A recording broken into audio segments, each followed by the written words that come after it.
ሰላም ጤና ይስጥልኝ። ውድና የተከበራችሁ የቻናል ቤተሰቦች ሰላማችሁ ብዝት ይበልልኝ። ለዚህ ቤት አዲስ ከሆናችሁ ቻናሉን ሰብስክራይብ እያደረጋችሁ አበረታቱኝ። ቪዲዮን ሲጀምሩ በላይክ ጀምሩ። እንግዲህ በተለቀቀው ቪዲዮ ላይ ብዙዎቻችሁ አይታችሁታል፣ ብዙዎቻችሁ ኤፍሬምን ተቆጥታችኋል። በቃ ኦልሬዲ ሁሉም ኦዲየንስ ያለው ወደ ኤፍሬም ነው። ኤፍሬምን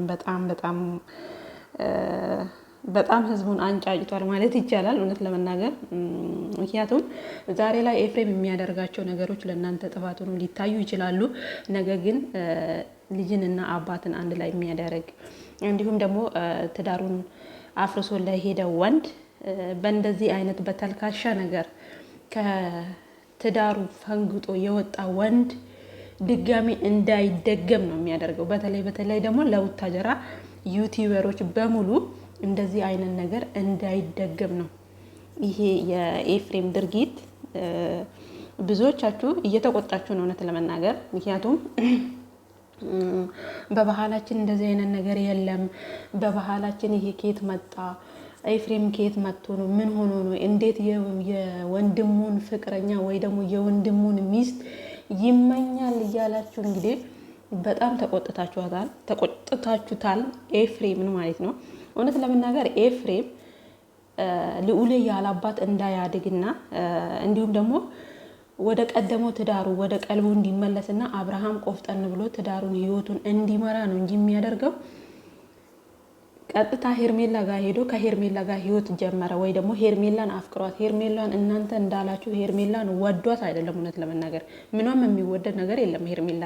እኔ ምኗ እንደታየቻችሁ አላውቅም እውነት ለመናገር እና ምክንያቱም ኤፍሬም ማለት ከጥንቱ ከመሰረቱ የአብርሃምንና የሩቲን ህይወት ጠንቅቆ የሚያውቅና እንደውም አብርሃም በሸሻት ጊዜ ሩታን አብርሃም በሸሻት ጊዜ ከሩታ ጎን የነበረው ራሱ ዛሬ የምትሳደቡት ራሱ ኤፍሬም ነበረ ማለት ነው፣ ቢገባችሁ ማለት ነው። እና በዚህ አጋጣሚ ከጀርባ መጀመሪያ ሩታ ወደዚህ ወደ አብርሃም ህይወት ስትመጣ ያላችሁ ሰዎች ብዙዎቻችሁ ከእውነታው ጎን ናችሁ። ግን ትላንትና የመጣችሁና ምንም የማታውቁ የአሁኑን ቪዲዮ ብቻ እያያችሁ ኮሜንት የምትሰጡ ሰዎች በእናንተ መፍረድ አይቻልም። ምክንያቱም አሁን ላይ እየተደረገ ያለው ነገር እውነት ስለሚመስላችሁ መጀመሪያውን ስለማታውቁ ማለት ነው። ገባችሁ አይደለም?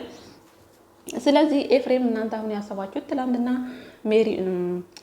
ሜሪ አልኩኝ ጋይ ሶሪ ሄርሜላ ቤት ሄደ። ሄርሜላ ጋር ሲሄድ ከሄርሜላ ጋር እንግዲህ ግንኙነት እንደሚፈልግ ወይ ደግሞ እንዴት ነው ሄርሜላን እንደፈለጋት አይነት ብዙዎቻችሁ አልጋ ላይ ተኛ፣ አልጋ ላይ ስትወጡ አሳዩን ምናምን እያላችሁ ነበር፣ ኮሜንት እያየው ነበር። እና እውነት ለመናገር ኤፍሬም እንደዛ አይነት ሰው አይደለም። እውነት ለመናገር ግን ሄርሜላ ማነችና ነው የሰው ትዳር አፍርሳ የሰውን ባል ቀምታ፣ በዛ ላይ ደግሞ ፍሬ ያፈራውን ፈጣሪ ባርኮ የሰጠውን ትዳር በልጅ የባረከውን ትዳር አፍርሳ የራሷ የግላ አድርጋ ቁጭ የምትል አይነት ሴት ምን አይነት ሴት ብትሆን ነው ጋይስ? እንዴት ብታስቧት ነው ሄርሜላ ማለት ነው? እንደ እቺ ልጅ እኮ ትላንትና እኮ ብዙ ነገር መስዋዕት አድርጋ እኮ ይሄንን ትዳር እኮ ከዜሮ አንስታ ለዚህ ደረጃ ያደረሰችው እኮ ሩታ ናት። አብርሃምን ለዚህ ቦታ ላይ ያደረሰችው አብርሃምን አይደለም ከነሱ ከሩታም ከአብርሃምም ጀርባ ያሉትን ሁሉ የቡታጀራን ስም ያስጠራችው ሩታ ናት። እቺ ታልካሻ ሴትዮ ግን ትላንትና ነው የመጣችው። ትላንትና መጣችና አልጋ ባልጋ በሆነ ህይወት ላይ መጣችና ሄርሜላ አንቺ እኮ የዋነሽ፣ ሄርሜላ አንቺ ትለያለሽ። በሰዓት እኮ ነው ጋይስ፣ በተልካሻ በቂራቂሞ ነገር እኮ ነው ልዩን ያሰረችው። ሰዓቱ ደግሞ ተመትቶበት ነው። ኖርማል ነገር እንትን እንዳይመስላችሁ፣ ኖርማል ታስሮለት እንዳይመስላችሁ። በነገራችን ላይ አብርሃም ሰዓቱ ሊወጣ ሲል ማለት ነው ከእጁ ላይ እንዴት ነው የሆነ ያቅበዘብዘዋል። በዛ ላይ ደግሞ እንቅልፍ ይለዋል። ይሄ እናውቃለን ሁላችን ማለት እንዴ። ስለዚህ የተደረገበት ወይ ደግሞ እንዴት ነው የተመተተበት ነገር አለ ማለት ነው። የምታውቁ ታውቁታላችሁ፣ የማታውቁ ደግሞ ትላንትና እየመጣችሁ ደግሞ ዝም ብላችሁ ወደ ነፈሰበት ተናፈሱ። ዛሬ ኤፍሬምን ስትሰድቡ ነገ ደግሞ ሄርሜላን ትሰድባላችሁ፣ ቀጣይ አብርሃምን ትሰድባላችሁ፣ ቀጣይ ሩታን እንደዛ እያላችሁ ነው የምትሄዱት። ለዚህ ሁላ ግን ሩታ አትበገርም፣ ዛሬም ነገም አትበገርም። አብርሃምን ቤትም በባሌም በቦሌም ብላ ወደ ህይወታ ሩታ ብትመልሰውና ከልጇ ጋር ቢሆን ሩታ ከጥፍሯ ቆሻሻ አትቆጥራችሁ እውነት ለመናገር ማለት ነው። ስለዚህ እናንተ አሁን በተለቀቀው ቪዲዮ ባያችሁት ቪዲዮ ኤፍሬም ሄርሜላን እንደሚያፈቅራትና ሄርሜላን እንደሚፈልጋት እንደሚመኝ ኤፍሬም በህይወቱ እንደ ሄርሜላ የሚጠላት ሰው የለም። እንድታውቁት የሚፈልገው ነገር ማለት ነው። እንደ ሄርሜላ የሚጠላት ሰው የለም። ኤፍሬም አይፈልጋትም፣ አይወዳትም። ከነሱ ፋሚሊም እንድትቀላቀል ከማይፈልግ ከቤተሰቡ አንደኛው ቁጥር ማን ነው ከተባለ ኤፍሬም ራሱ ነው። ስለዚህ እሱ ዛሬ ላይ የሚያደርጋቸው ነገሮች አብርሃም ወደ ልዑሌ እንዲመለስ ከአባቱ ጋር ልጁ የአባቱን ፍቅር እያገኘ እንዲያድግ ነው እንጂ ለሩታ አስቦ ወይ ደግሞ አብርሃም ከሩቲ ጋር እንዲሆን ፈልጎ እንዳለ ሆኖ የበለጠ ግን ኤፍሬምን የሚቆጨውና የሚጸጽተው የሚያሳሳው እዛ ቤት ሲመላለስ ልዑሌ ያለ ጋይስ። ስለዚህ ሩታ ልዑሌን ይዛ ቤት ቁጭ ትላለች። እሷ ሸሸ ገዳሚ ትላለች። የሰውን ባል ቀምታ ማለት ማን ስለሆነች በሞላ ወንድ ኢትዮጵያ ላይ ምን ልስራ ባለ ወንድ ባለትዳር ወንድ ላይ ፊት ማለት ምንድን ነው? ነገ ደግሞ እኮ አንዷ ሄርሜላን አይታ እኮ ትሄድና ሌላውን ትቀማለች። ይሄ ነው በቃ የሌለ ባህል ኢትዮጵያ ውስጥ የፈጠረች ሴት ማናት ብትባል ሄርሜላ ናት። ሄርሜላ ናት እቺ ዝሙተኛ ማለት ነው። እኔ ምኗ ተመችቶቻችሁ ሄርሜላ ሄርሚ የዋነሽ አብርሃምና ሄርሚ ፈጣሪ ይጠብቃችሁ፣ አብርሃምና ሄርሚ እንደዛ ሆናችሁ ኝኝኝ የምትሉ ሰዎች ማለት ነው። የሌለ ባህል ይተከል ወይ ደግሞ የሌለ ባህል እንፍጠር እኮ ነው ያለችው። ፈጠረችው ረዲ እኮ ግን አይሳካላትም። ትላንት የዘራችውን ነው እያጨደች ያለችው። አይደለም ማርገዝ መንታ ብታደርግዝ የፈለገ ተደጋጋሚ ብታረግዝ ሄርሜላ የተረጋጋ ህይወት መቼም አትኖሩም። ሲኦል ነው የገባችሁ ሲጀመር ማለት ነው ጋይስ።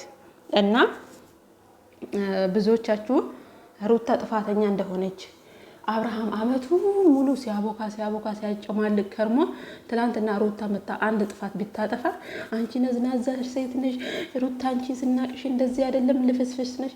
ያልፈሰፈሳትማ ልጇ ነው ጋይስ። ስለማታቁ ነው። ስለ ሩታ ጠንቅቃችሁ የምታቁ ታውቋታላችሁ።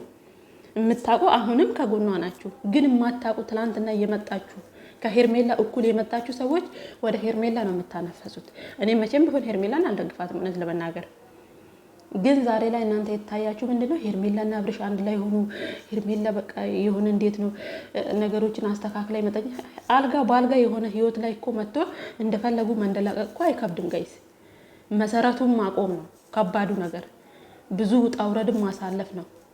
ለህይወት ደግሞ መስዋዕት ተከፈለ ሲባል የሚባለው ማጣትን፣ ማግኘትን፣ ደስታን፣ ሀዘንን አብራችሁ ያሳለፋችሁት ሰው ነው። ምንም ባይኖራችሁ እንኳን የሚጣጣሙ ማለት ነው። ይሄ ግን እሷ በቂራቂምቦ ይሄ ምንድነው ምናምን ነው ተባለ፣ እጁ ላይ ታሰረ። ልጁ እሱን ፍታ ሲባል እንቅልፉ ይመጣል ማለት ነው። እና ትላንትና ደግሞ ኤፍሬም አብርሃም ላይ የሆነ ነገር አድርገው ነው። አብርሃም ሩቲ ቤት ነበረ ከልዑሌ ጋር ሻወር ቢወስድስ ከልዑሌ ጋር ልጁ አይደለ እንዴ? እናንተ ጤንጦ የሚጠማ መሰላችሁ እንዴ? አብርሃም ጋይዝ ጤንጦ የሚጠማ ሰው አይደለም እኮ በነገራችን ላይ። በዚህ ልክ ደግሞ ሩታ አብርሃምን የምትጎዳው የልጁ አባት እኮ ነው። እንዴት ብታስቧት ነው ሩቲኒ? የልጁ አባት እኮ የፈለገ ነገር ቢሆን ማልፈልገውና እንደው የፈለገበት ይሄድ ከዚህ በኋላ እኔም አልፈልገውም ልጅም አይፈልገውም ብትል እኮ ኤፍሬም ባይከታተለው ነበር። ገባችሁ አይደል? የአብርሃምን ጉዳት ብትፈልግ ከሄርሜላ ጋር ብትለቀው ነበር። ጉዳቱን ስለማትፈልገው ይመስለኛል ለልጇ አባት እንዲሆን ልጁና አባት የልጁን ፍቅር ልጅ ደግሞ የአባቱን ፍቅር እያገኘ አብረው እንዲያድጉ ፈልገው ነው አይደል እንዴ? ስለዚህ ብዙ ባትንጫጩ የሄርሜላ ጋርዶች ማለት ነው። መቼም የነሱ ህይወት አይሳካም። ሄርሜላ ደግሞ አረገዝኩ ቀበጥኩ ምን ሆንኩኝ እንደዚህ ወጣ በዚህ ጎዳና ላይ አመጣች እኮ ጋይስ። አልጋ ላይ ስታጫውት የነበረውን እናንተም ካላያችሁልኝ አለች። እቺ ነቻ የእናንተ ሄርሜላ ክብረ ቢስ። ስለዚህ ብዙ አትጨነቁ። አብርሃም ቢመለስ ወደ ትዳሩ ነው ወደ ተከበረው ህይወቱ ነው። ገባችሁ አይደለ?